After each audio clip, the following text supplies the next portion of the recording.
Hey boo, I want you to tell me in the comments a little about what's keeping you stuck. That thing, that situation, that repeating pattern that always seems to send you back to square one no matter what you are doing.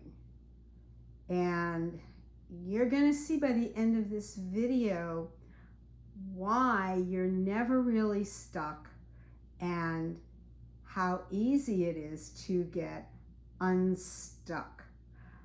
So first I want to explain with a little story about my garden hose.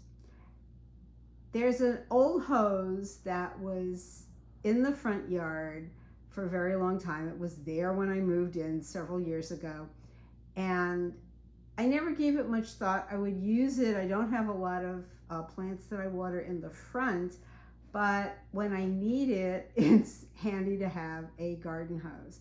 And it had an old nozzle on it, and it looked like a fairly decent green hose, but it was leaking, and it was leaking. The faucet was leaking that it was attached to, and it seemed to get more and more puncture holes in it every time I used it. So finally, this last time, which was a few weeks ago, I decided, okay, I'm just going to be smart, and I'm going to grab some duct tape, and I'm going to patch up the holes.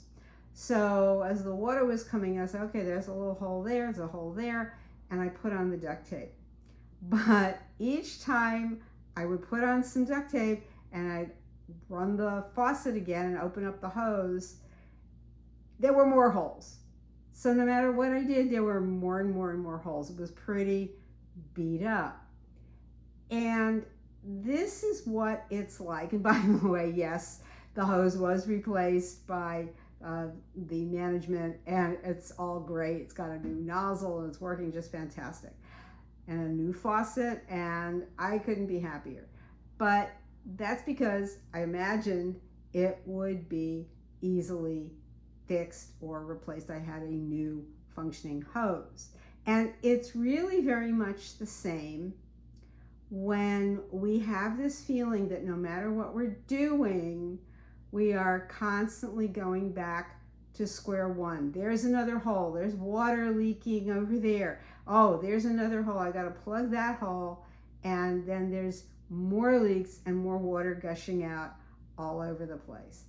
And the reason we start to feel this, and just bear with me as I get to this point, that we get anxiety about it and feel that if we don't do something immediately, this is going to perpetuate. And it's that same frustration I had with fixing the hose.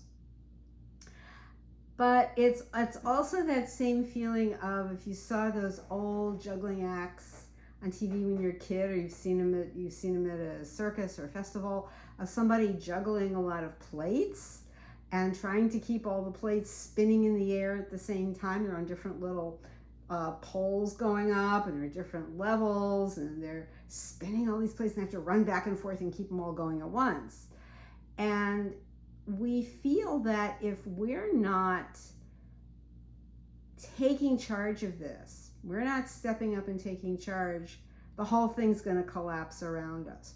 But nonetheless, you find yourself back at base. It all bottoms out again, and you have to start all over again. So one of the reasons that we keep falling back into this and feeling that, oh, I got to start again feeling, is because we're not standing firmly. If you're feeling you've chosen what you want, you've chosen the version of yourself that you want, but if something goes wrong and you feel it's pulled you out of your state, or it's, Neville Goddard would call it, contaminated your state, and we've allowed that in, We've allowed that contamination, or it just happens and it throws us off where we thought we were going. And sometimes the universe, you, your higher self, or God self, whatever you prefer to call it, is throwing these little curveballs in a way to see if how we're handling it. Are we staying calm, strong, centered, clear, knowing that we have a handle on this because we've already chosen the outcome that we want? Or when the going seems to get a little iffy, that we're feeling like things are not going to work out the way we planned. And, oh, what do I do? Well, Neville gave us the tool, or the new garden hose of revision, to change your perspective, to find that the thing that showed up that you didn't want was just another part of the bridge of incidents, even if it took you in another direction. Maybe it's a little detour. And yeah, detours can be annoying because they take you several streets or roads out of your way. They add time to your travel, so they're not fun necessarily, but they're going to show you something that you have to see, something about yourself, something to help you transform. So even if it's something that we didn't expect, we can actually have that gratitude for it, even if it doesn't feel like the thing you expected to be grateful for, because the one thing you want hasn't come yet, or it hasn't evolved in a way that was particularly pleasant. But it's still going to take you where you want to go. But you have to change your perspective on it. You have to remember that it's already what you wanted, because it's all now. And yes, a lot of coaches and teachers on YouTube who teach manifesting, who talk about manifesting and cosmic law, whether it's the law of attraction or whether it's the law of assumption, or they using some other name around it. They may talk about shifting timelines or changing frequencies or vibrations or whatever that is, or that you're transurfing, shifting realities. And yes, a lot of these things are going on concurrently, but what's in your mind usually is the thing to do with how do I fix this or change this? But the first thing to do actually is nothing.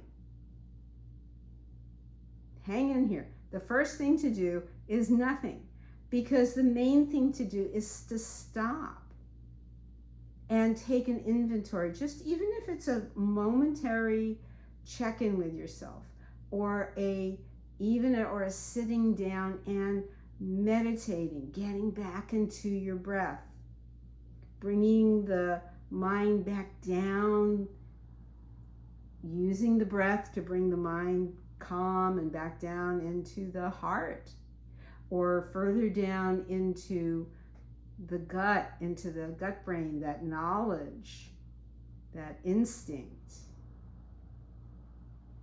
that we know, where the knowledge is. So we often say our gut instinct. We talk about the gut-brain connection because it's a big connection.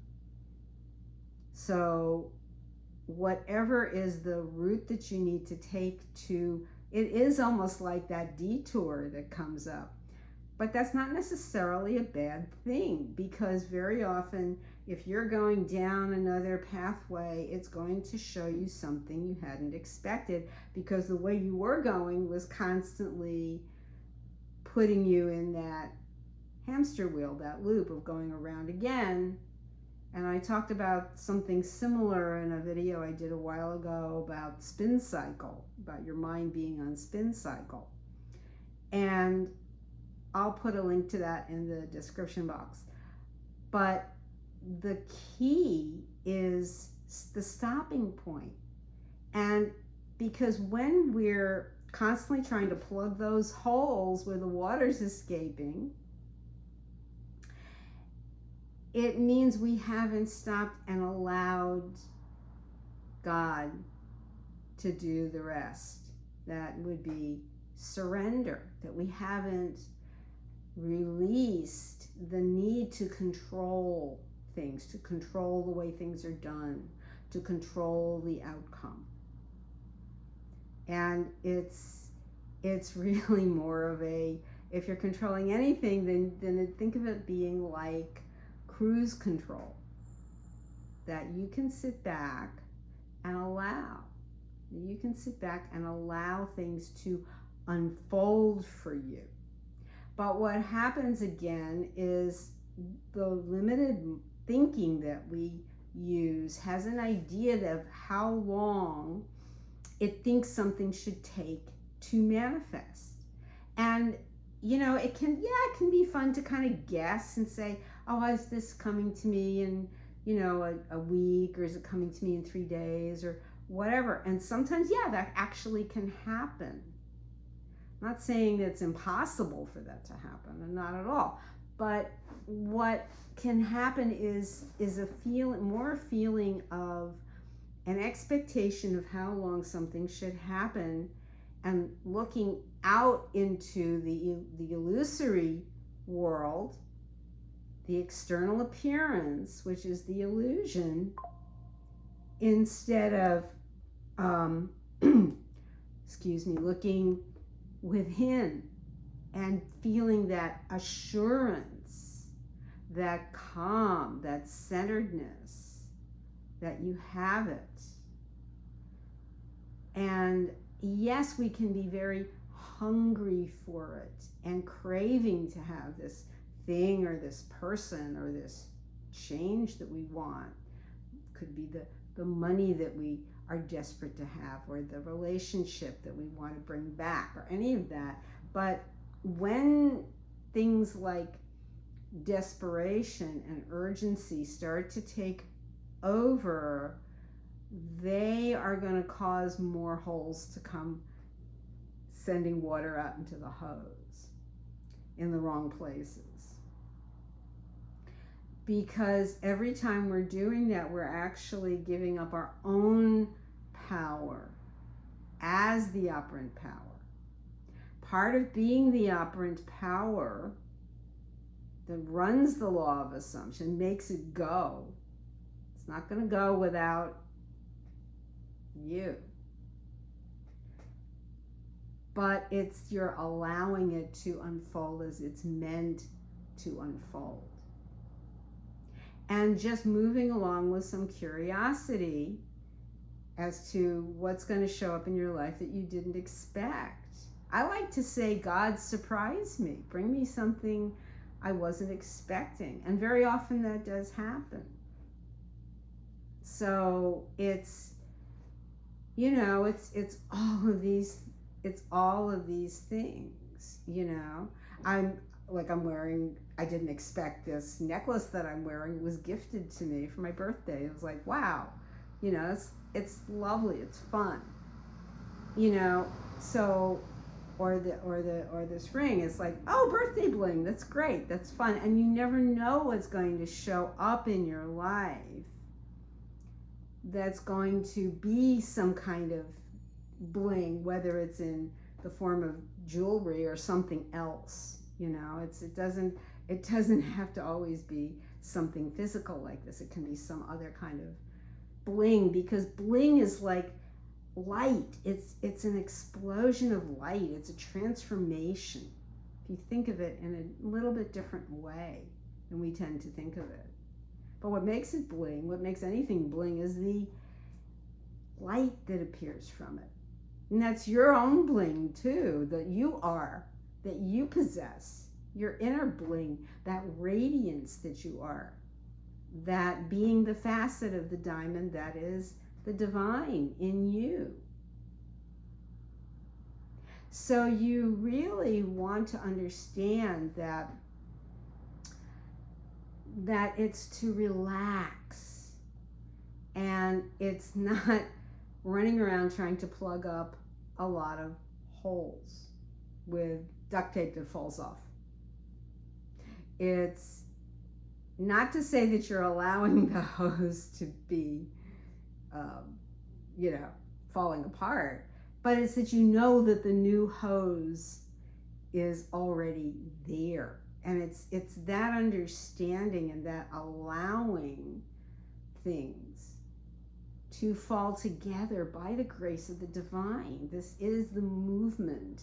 It's also called grace. And you give yourself what I call space and grace over and over and over again, no matter how many times it takes to sit back and give yourself space and allow that outcome to emerge. And as to how it emerges, it's like a convergence. I mean, we hear about coincidence. We say there's no coincidence, whether or not. I've heard Bashar say, yes, you do have coincidence, because things coincidence that are co-connecting. Okay, that can work, of course.